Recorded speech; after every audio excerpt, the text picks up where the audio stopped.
భూమిపై దేవుని రాజ్యానికి ప్రతినిధులుగా మనం సాతాను రాజ్యానికి వ్యతిరేకంగా యుద్ధం చేయడానికి మనం ఎల్లప్పుడూ సిద్ధపడి ఉండాలి.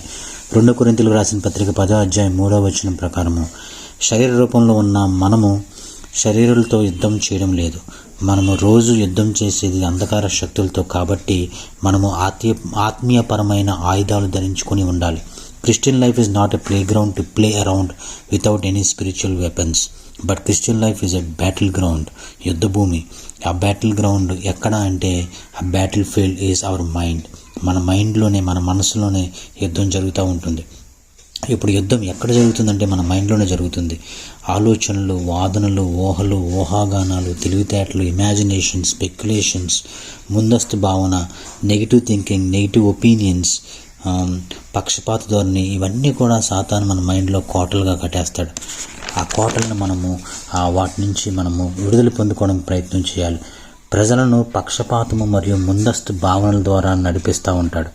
సాతాను మానవజాతి యొక్క మనసులను ఆకర్షించడానికి సర్వసమర్థంగా యుద్ధం చేస్తున్నాడు.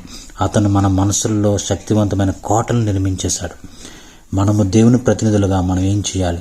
మనకున్న బాధ్యత ఏంటి అంటే ఈ ఆత్మీయ ఆయుధాలు ధరించుకొని వాటిని ఉపయోగించి సాతాను కట్టిన ఈ కోటలను మనం బద్దలు కొట్టాలి, కూల్చివేయాలి. స్వాధీనపరుచుకున్న మన మనసుల నుంచి మనం విముక్తి పొందుకోవాలి. తద్వారా యేసుక్రీస్తు విధేయతలోనికి మనం రావాలి. అనేక మందికి ఈ సత్యం తెలియజేసి క్రీస్తు విధేయతలోనికి తీసుకుని రావాలి.